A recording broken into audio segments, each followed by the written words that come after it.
Good afternoon, members, officers. Welcome to the Audit Committee meeting. Mr. Philip White is on holidays, as he said at the last meeting, and as Deputy, I stand in on these occasions. Before we I'll go to apologies for absence, please. What apologies do we have, please? Thank you, Chair. There's apologies for absence from Mr. Philip White and also County Councillor Paul Jordan. Thank you for that. Before I go any further, there is item on there, item 11, People's Services Annual Report and Workforce Plan. We need to defer that because the information is still being collated, and Mr. Peter Davis is due to present it, but he's got nothing at this moment to present to us. So I wouldn't like to see him waiting here all through the meeting just to say something like that. So, Peter, I think you confirm that? That's absolutely right. I think, as you just touched on, Chair, the People Services Annual Report made its way through scrutiny and then onto Cabinet recently, and it was seen by Audit Committee as sensible for it to be brought here. But I think where the focus well, certainly beyond the report itself, I think where the interest was being shown was, I guess, some of the interest that the Audit Committee has had over recent times with regards to early departures and redundancy costs. So that doesn't in itself form any substantive part of the People Services Annual Report itself. What we are doing in and alongside it is pulling together an addendum report which produces the information that's been asked for previously by committee and on an annual cycle. So we will be the issues being that we have had some acute pressures within our payroll team. It's prevented us from bringing that addendum report together to this committee meeting. So just requesting a deferral to the next meeting. And I guess helpful in some respects that the final accounts are being brought to the committee here today for ratification ahead of them going to council, and clearly we'll be able to base our information based on the final as opposed to the draft accounts. Yes, thank you. That item then will Councillor Petrucci. Just to say, fair enough, if there's acute pressures and you need to delay it. Just quick query on the addendum. Will it have a full breakdown of early departures in the sense of who was compulsory made redundant and who was voluntary? The reason why I ask is I asked that question like in the last week and a half, and I was told that it couldn't be identified on the corporate side, and that no one could tell me of the early departures if they were compulsory or not, and I just thought that was crazy.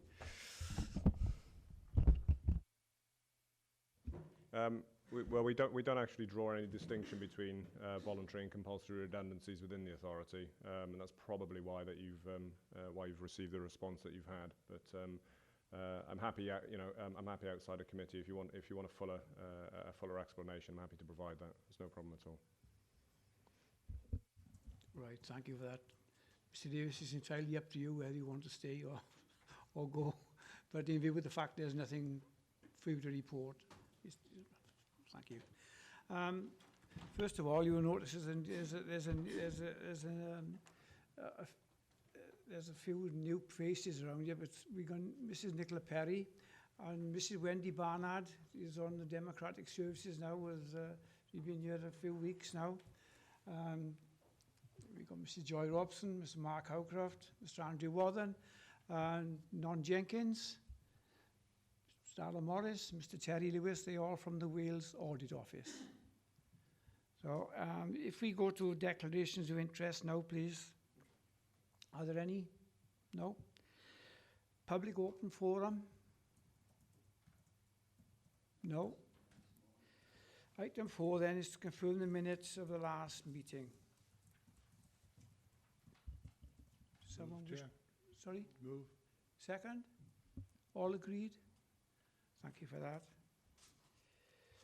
Item 5 is to note the action list, which is on page 11 of the copy I have. If I could just go to some of the items. The first item is item 5, action list issue raised by a member of the public regarding Chepstow School.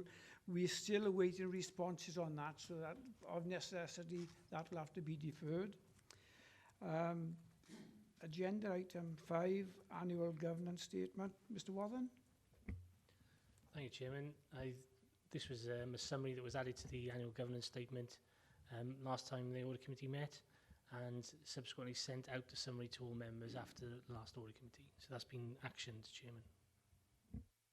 Do you want to say something about item 9 Can do, Chairman. on that list? Can do, yeah. Item 9 is the last item on the agenda. And the list relates to the contract procedure rules exemption report, which I bring to Audit Committee.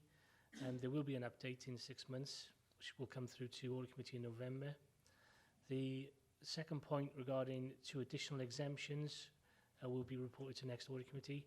I can't recall what they specifically were, Chairman, but we get exemptions come through to the team on a fairly regular basis. I do need to have a cut-off, so what I tend to do is report as much as I can to Audit Committee, and any that come in between the date I submit the report and actually attend Audit Committee will be included in the following list, which will be in the 6-month update to Audit Committee. So if members are happy with that, I'll pick that up in the next report to Audit Committee. Councillor Easton, do you want to say something? Yes, thank you, Chair. It's to do with the Audit Committee actions. A question was raised to me as a member of the Audit Committee regarding Raglan toilets. Were we going to do an investigation into the sale of Raglan toilets? If so, why isn't it there in the past, or am I mistaken? This was put to me by, Councillor Val Smith actually, but she's with us, but it was to do with Raglan toilets and the sale of them. I don't know where it slipped through the net or whether we actually got it on the net. Could someone make a response? Oh, Mr. Waller. Yeah, thanks, Chairman. Just to finish off where I was coming from, the third point on the list relates to an investigation of £10,000 being spent to hire a Welsh-speaking chef for the Eisteddfod. I think members have been furnished with a response to that. It wasn't for one chef, it was for to organise the event and to enable workshops to go ahead at the Eisteddfod in a bilingual fashion. So it was more than just employing one chef. I think the information got sent through by tourism as a result. Okay, and then picking up Councillor Easton's point, that issue was mentioned to me outside of Audit Committee. It's not part of Audit Committee. It wasn't an expectation through Audit Committee that a report would be done or investigated, Chairman. Thank you for that. Nothing else on that action list, in which case... Chairman, just before you Councillor Down. move on, I did ask for an analysis of the non-domestic rates figure that was shown in the accounts. I haven't received that to date, so that may or may not be an issue for this particular point on the agenda, but it seems convenient. Apologies for that. I have done a response and I've been on holiday. Then I've obviously forgotten to send that on to you, but I can furnish the committee with that information. Okay, thanks for that. Item 6, the Monmouthshire County Council audit accounts for 2015-16 as for formal approval. Mr. Housecroft, is you going to present this one? You can do. I mean, this is the culmination of an audit process over the summer months. You will have seen the original draft that was prepared in end of June. From that, the auditors have taken a period of study over July, August and into September in terms of our audit, and various amendments have been made. Probably the best way of picking that up is through the auditor's feedback through the ISA 260, which is the next item on the list. But if in considering that item, any members have got any issues of understanding or clarification that they want in relation to the statement of accounts, I'm quite happy either to take them away today or try to answer them in this forum now. Any queries? Councillor Easton?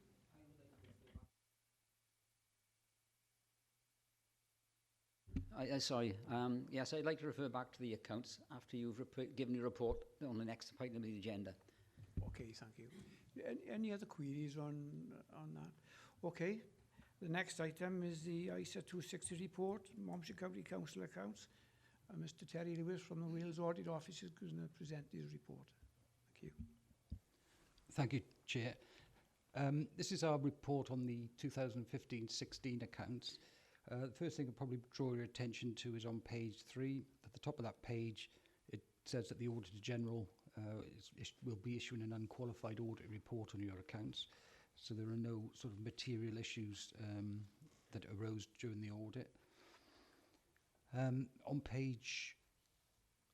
the summary report, it just says a little bit about the audit process. It says about the level of materiality of 2.59 million. Anything sort of above that figure that we find as part of the audit, we would sort of qualify the accounts if it wasn't amended, but fortunately we're not in that position. In terms of the status of the audit, it's substantially complete. There's still sort of a final review process that we go through, and that's carried out by Anne-Marie Harkin, who's the director. And unfortunately, Anne-Marie is not able to be here today, so she sends her apologies. She did have a bit of an accident a short while ago and broke her foot, so she's a bit laid up and in pain, so apologies that she can't be here.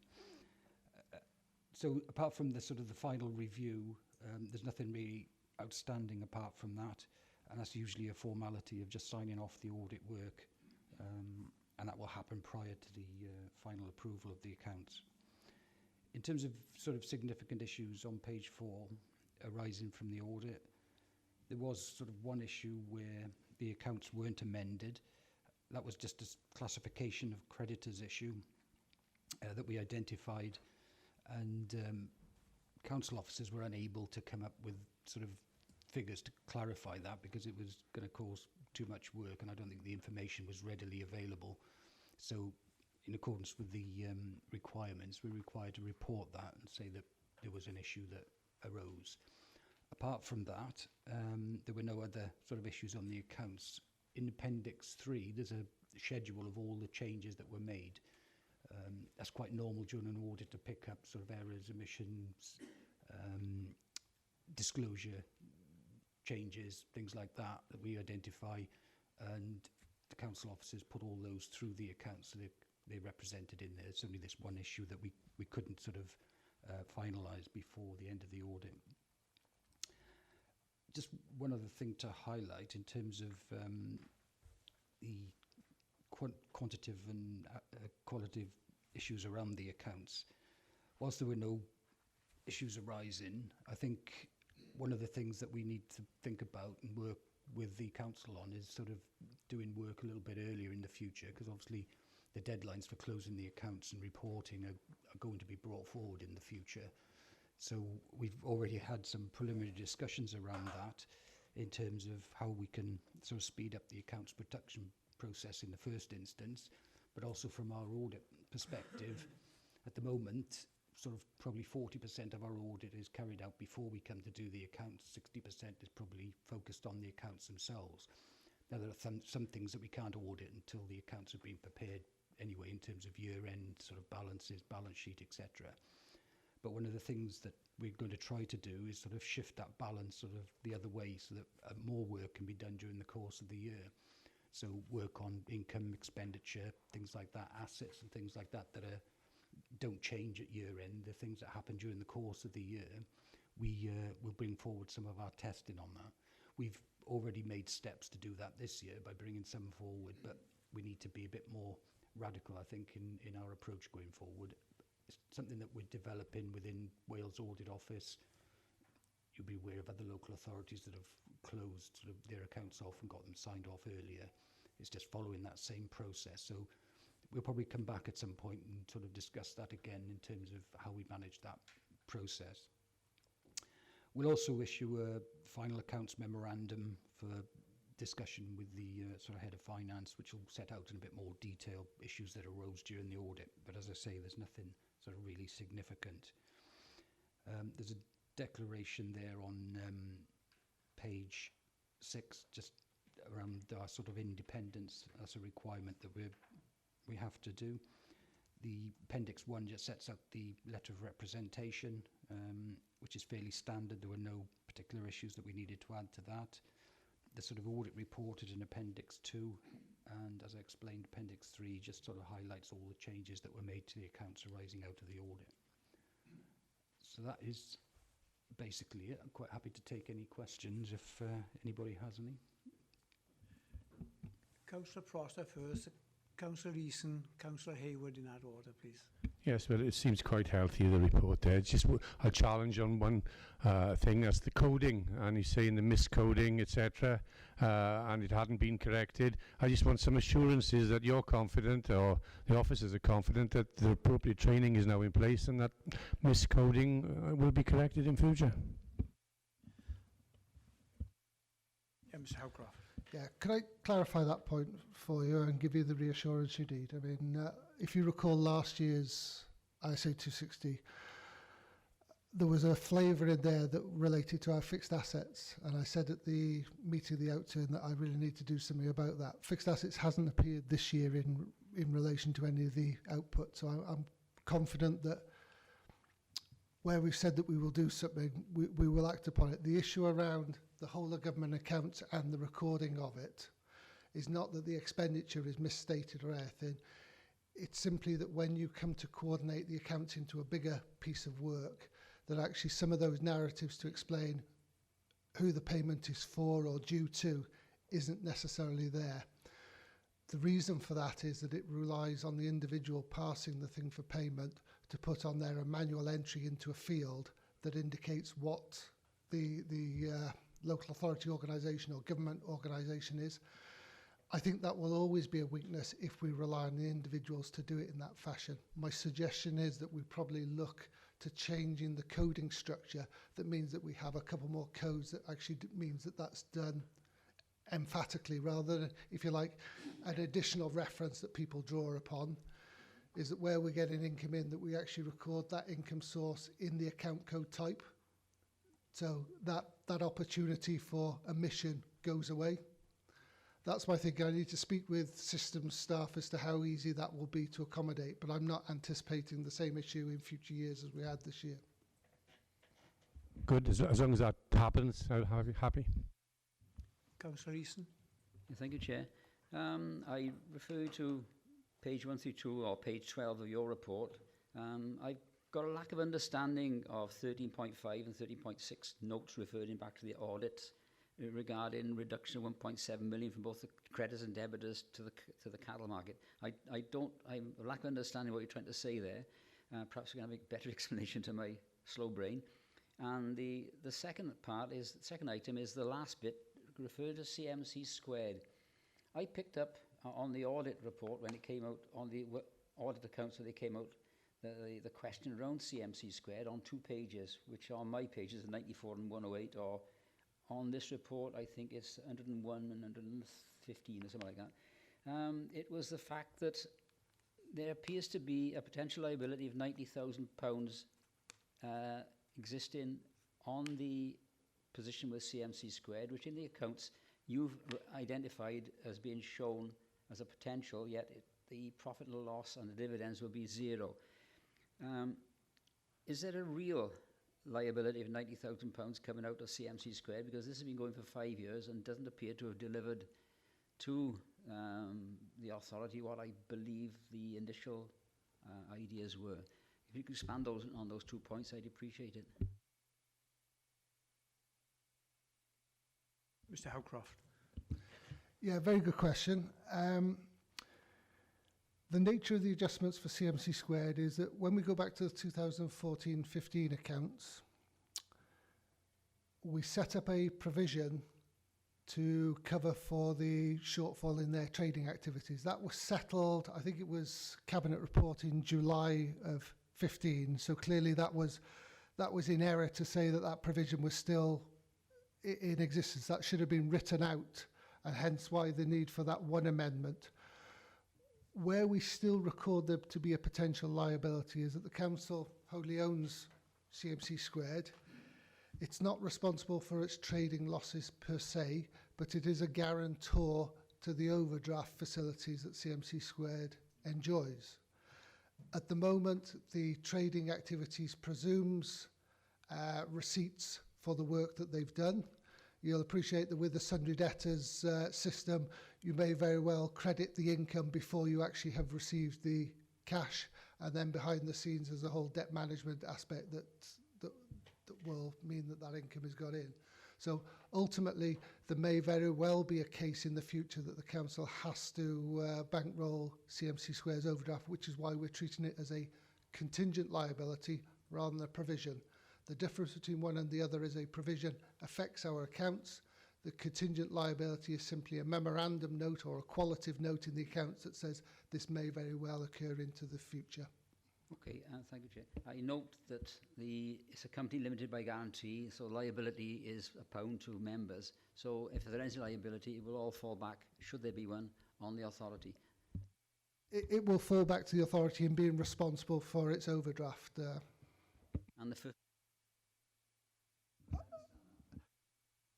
In terms of how it's worded, in terms of the note 13.5 and 13.6, can I defer to the auditors in terms of what the arrangements are? I suspect it's simply a case of actually we presume the money to come in, but the actual transaction in coming in at the end of the year necessitated the change in the accounts to reflect that the debtor wasn't due and that the money had been received in. But I just get some clarification for that. Yeah, Mr. Lewis, you want to respond to that one? Yeah, Mark's correct. It's around the timing of the receipt of the money. And basically, it was just a presentational issue in terms of the accounts. So there was no sort of effect on the bottom line and adjustingness for the VAT that hadn't been identified. So, well, it has no effect on the bottom line to the accounts, but from a reporting point of view, it's significant.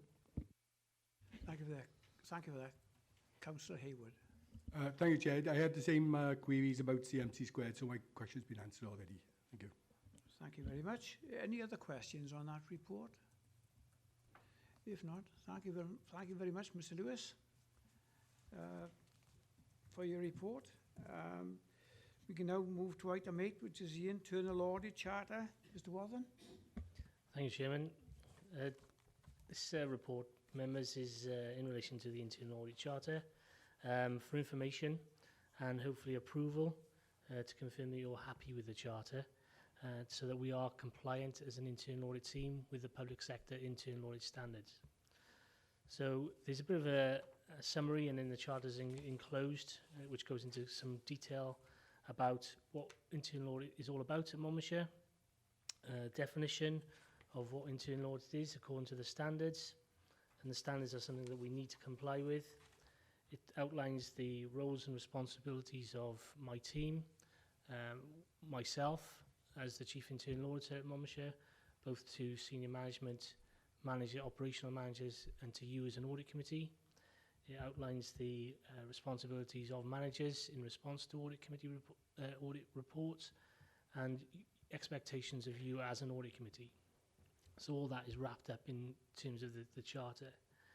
It demonstrates that we're an independent and objective internal audit service, which is a key element of good governance. Although we look at the controls, the risk management and the governance element of the operations and services provided by Monmouthshire, we are part of that governance arrangement as well, being an internal audit function. The Charter reinforces the point that my team provides assurance to members and senior management that we shouldn't be involved in any operational matters, so there's independence and objectivity. It notes that we need to comply with our code of ethics in terms of integrity, objectivity, confidentiality and competence, again stemming from the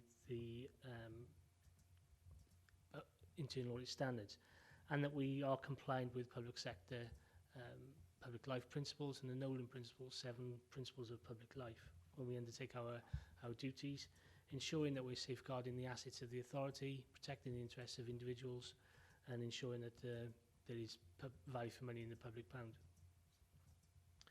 The Charter goes on to, in a bit of detail, about how we actually undertake our work, the process we go through, the quality control element, the reporting process, and how we communicate our messages to the operational managers and to senior managers, and again the assurance we give to you as audit committee in terms of the summaries I bring on a quarterly basis. It also outlines the importance of us dealing with fraud and irregularities and our promotion of anti-fraud and corruption within the authority. It is quite a comprehensive document, but hopefully members will agree with it and approve it. But it is a working document, and it will be updated as things progress, as processes change over time, as professionalism change over time. So my intention is for you to approve it today, and then for me to review it and come back to you in a 2-year period to make sure it's still fit for purpose. Thank you, Chairman. Thank you. Before we go to any questions, if there are any, on the front page 3.3, and the final sentence, it says the new standards have been reported to the Audit Committee separately. That should be reworded, will be reported separately. Just for members, for clarification of members. Any questions, please, of Mr. Wathan on that particular report? Councillor Prosser. Yeah, just on the last comment you made, really, because in the document it says it will be reviewed periodically.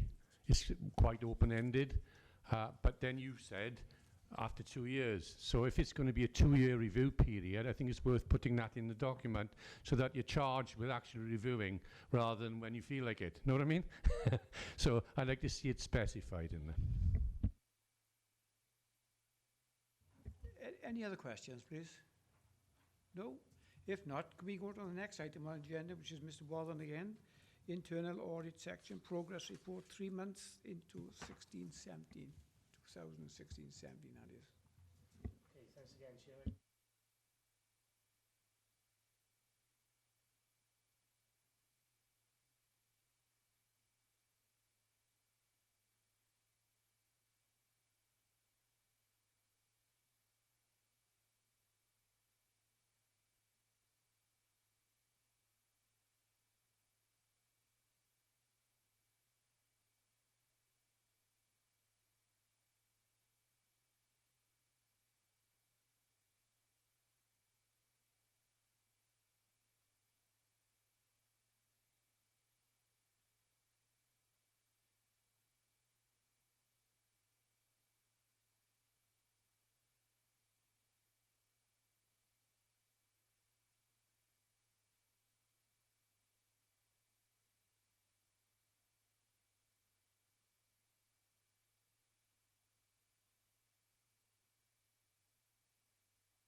Anyone wish to query that report, please?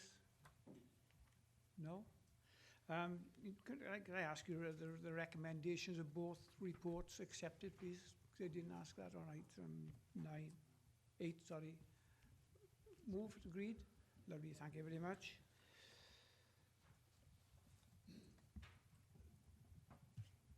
The next item is the Wales Audit Office reports. And we've got Mr. Morris and Mr. Norton Jenkins, I understand, is going to dig into this one. Could you just keep it here today at the beginning of a new school term to receive this end of term report. It's the annual improvement report that we always, as you know, we always present to you around about this time of every year. And really it's what you have in front of you. As I say every year, it's nothing you haven't seen before. It genuinely is a summary of all our work during that year, including that of Eston and CSIW also. So in going through this, we are bound by duty to report an annual improvement report and give a conclusion as to how we believe you will comply with the local government measure during the year to come, which is the year that we're in at this point in time. And based on the work that we have done over the last year, we concluded that the council will comply with the requirements of the measure during 2016-17, which is this year, provided it continues to maintain the current pace of improvement. And in it, you will see that we recognise the progress you've made in implementing, in moving forward and in improving in general, and in implementing the proposals for improvement we made in our corporate assessment and annual improvement report last year, particularly drawing attention to the pieces of work that we have undertaken to date and reported to you, which is the performance management, which Alan will take you through in a minute. The financial resilience work that we've undertaken, as well as the improvement planning and assessment work that we've had to do as part of our duty, and also the progress you've made in terms of your governance. And in it also, it recognises quite clearly that you also recognise that the work that you still need to do to improve on those. So it clearly states that we're kind of on the same page on those. We've also noted quite clearly that Eston considers that the authority is no longer in special measures and that it's removed you from further follow-up activity, and also the same for CSIW in terms of that it reports good progress that you made over the last year. And so you will have seen everything here before, but you know, I'm happy to take any questions, but leave it there. Thank you. Any questions, please? Councillor Leeson. Yeah, thank you. Thank you, Ms Jenkins. You referred in your report to the authority needing to strengthen its transparency of corporate decisions. In what areas do you believe that that was failing? Because that seems to be quite a strong criticism if transparency isn't there in any shape or form. Will isn't here. Matt might want to also add to this, but just to summarise, I think the discussion that you had when Dave presented that report to you, Dave Wilson presented that report at your June committee, was in particular, it wasn't necessarily failing. I wouldn't say that. It's about making sure that the records that you keep are uploaded and kept accurately and uploaded accurately and in a timely manner. And that was the key element from our perspective, from what I can remember. But Matt might want to add detail to that. The transparency of the decisions, also in terms of the, and I think we've had discussions about cabinet keeping minutes or keeping a list of actions, so that members are aware of the context also around the decisions, not just the action that comes from it. And also so that it's not seen as just a kind of cut and paste from the agenda to the action list that you've got, that people reading through the action list also understand what those relate to. So it's that kind of linking and being transparent about it is where we were coming from. Any other questions, please? If not, I'd like to thank Non for that report. The next item on the agenda then is the performance management corporate assessment follow-on review. Mr. Lewis, Debbie. Mr. Morris is going to present that. There's so many names about here. Whenever you're ready, please, Mr. Morris. Thank you, Chair. The report you have before you is a follow-up report, a part of our follow-up reporting on the 2015 corporate assessment. And it examines progress made specifically against the finding conclusions in that report relating to performance management. Just to put it in context, in the 2015 Corporate Assessment Report, we concluded in relation to performance management that while systems, procedures and guidance were in place, the Council was not consistently managing performance improvement and risks.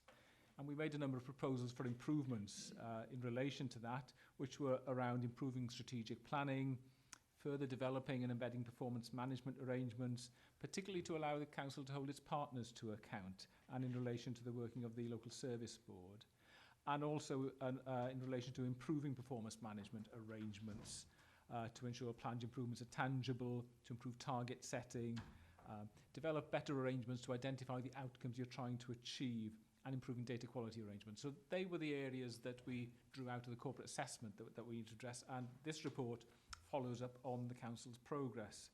And our overall conclusion, and page 3 of our report, the contents page, summarises the main conclusions, is that the Council has continued to improve its performance management arrangements and recognises it has more to do to ensure a consistent application of corporate arrangements and to address the requirements of the Wellbeing of Future Generations Act. So it's recognising progress and more to do, but we also pick up in this report that the Wellbeing of Future Generations Act is a significant piece of legislation that calls on all public bodies subject to it to look at their performance management arrangement, and the Council will need to continue to look at how it applies the principles in that legislation to its own arrangements. It's early days with that piece of legislation, but I think all public bodies are now subject to it and need to be looking at its implications.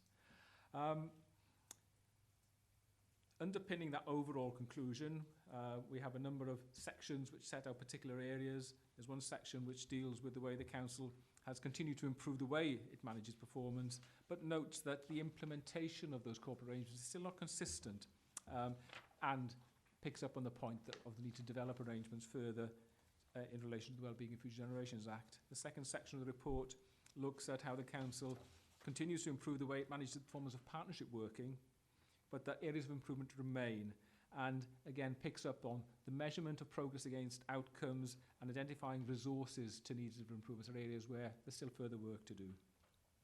And the final section focuses on performance data, data quality, and notes that the Council has taken action to improve the accuracy and quality of its performance data, but that those actions have still not been fully effective, and our most recent audit of performance indicators did pick up there are still some weaknesses in that system, and the Council is still taking action to ensure that the data that underpins your performance management arrangement is as accurate as possible.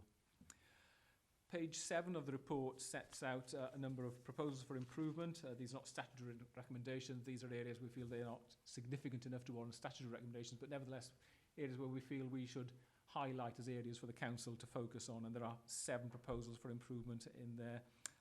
I won't go through them in detail because the next item on the agenda is your management response to those proposals for improvement, so that might be better to look at those in the context of the management response. But happy to take any questions or comments on our report. Before Mr Matthew Gatehouse comes in with the Council's response, any questions on that, please? Right. Mr Gatehouse, your response, please. Yeah, thank you very much, Chairman, and thank you to Alan and Non for the presentation and also the report from an officer perspective as well. I think as an organisation we often feel we know ourselves well, but nonetheless it's always incredibly valuable to have that external perspective. You know, we get it internally from scrutiny, but we also get that externally from our regulators, the Wales Audit Office. So as was mentioned, there were 7 proposals for improvement specifically around performance management.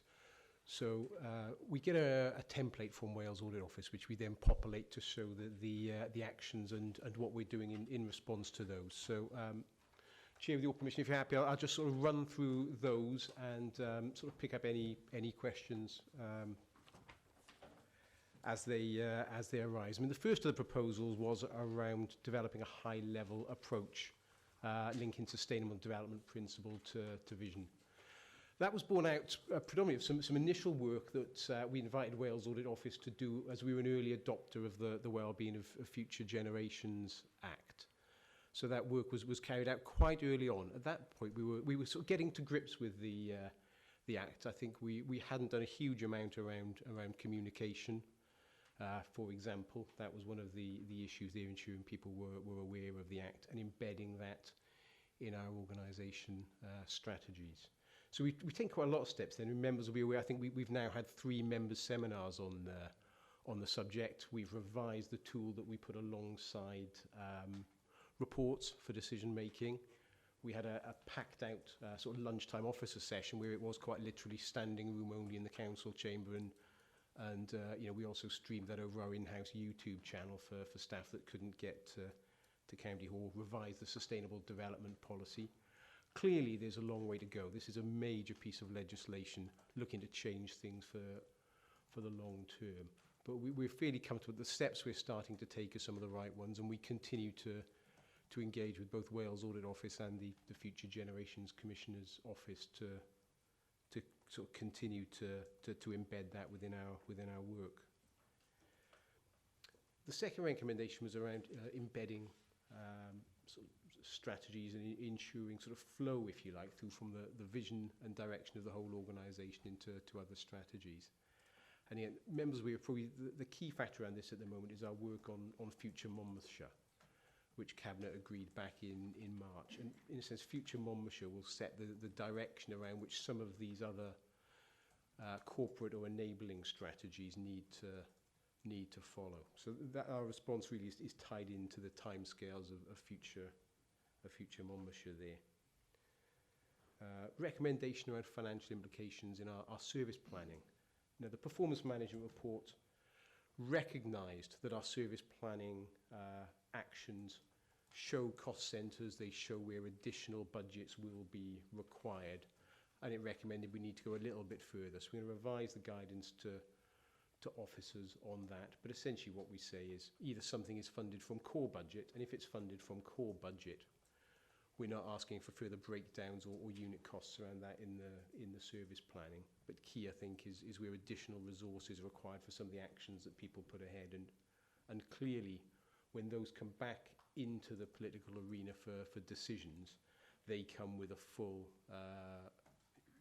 sort of resource implications request for members to make that decision on. The fourth recommendation was around improvements to the budget setting and service planning processes. And again, I mean, we haven't put a completion date against that because this work has already been undertaken, in particular around the way in which we're managing the process around the budget this year and the way in which teams and individual cost centres are being asked to identify savings for the coming year to feed into the medium-term financial planning process, and that work is already underway, working to new guidelines, which sort of Joy's team, and in particular Mark Howcroft, has been working closely with other officers to develop and test that guidance and those processes. PSB scrutiny. We're working now on a wellbeing plan, which is a requirement of the Wellbeing of Future Generations Act, and as members will be aware, a PSB scrutiny panel has been set up to look at that in some detail.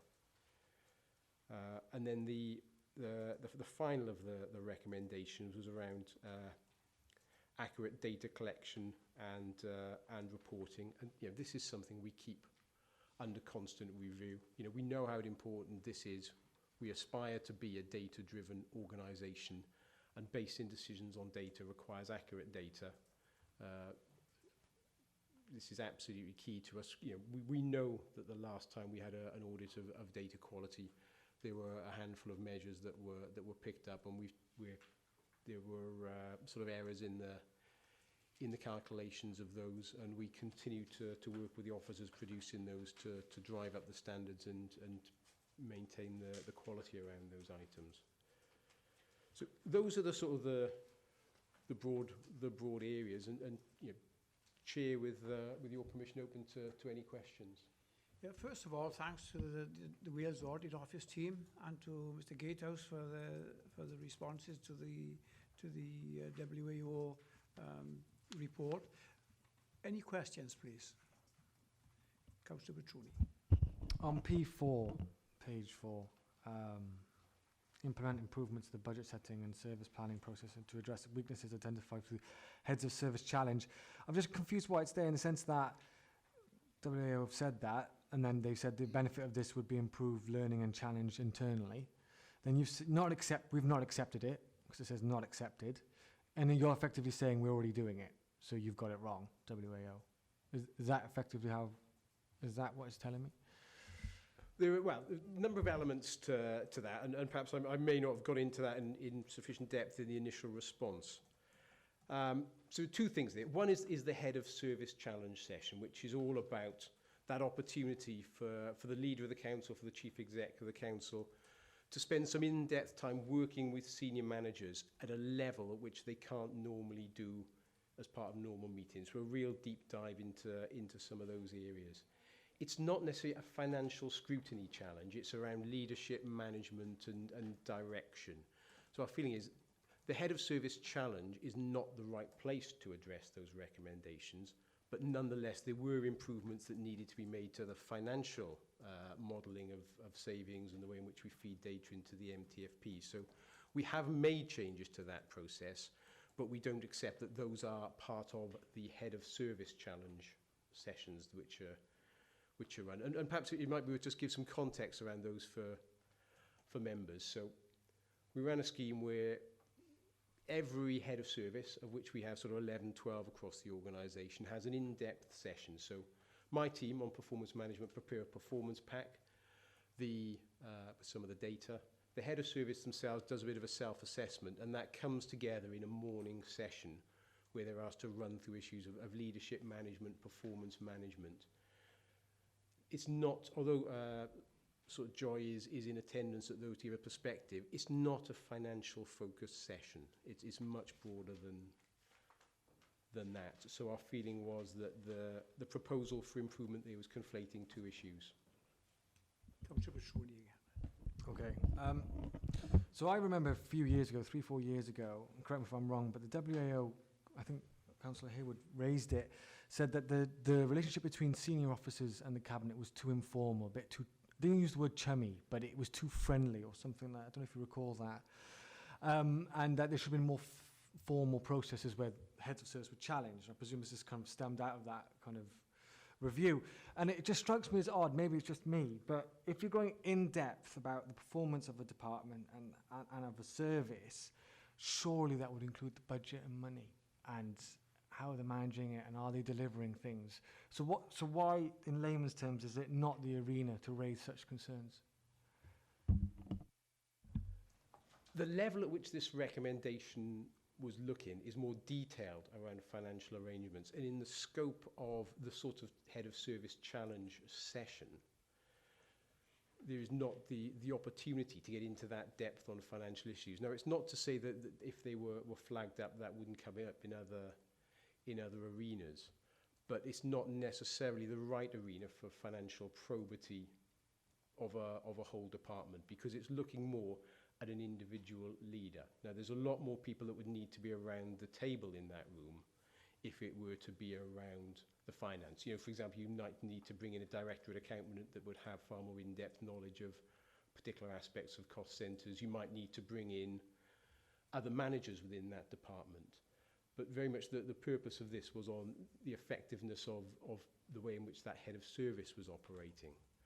And because we operate a model where some of that responsibility is delegated out, you need a lot more people around that table. And to have all of those people around that table would get in the way of some of what that was trying to deliver around challenging that manager. Because actually, if that involved some quite challenging issues for a head of service from, say, the leader or the chief exec, it might not always be appropriate for that to happen in front of the people that they themselves line manage. And the danger is that you could dilute the effectiveness of that process. Can I just ask the WAO's view on that response? I think I'm happy to hand over to Alan, but just to clarify, I think the wording around P4, implement improvements to the budget setting and service planning processes to address weaknesses identified through the head of service challenge sessions. What our view there, what we're saying there is the weaknesses that you're identifying through your head of challenge sessions, not necessarily to implement this through your head of challenge sessions. So what we're saying is that you do need to implement improvements to your budget setting and service planning processes, drawing from the weaknesses you've already identified from the head of service challenge, if that clarifies it a bit easier. But happy to...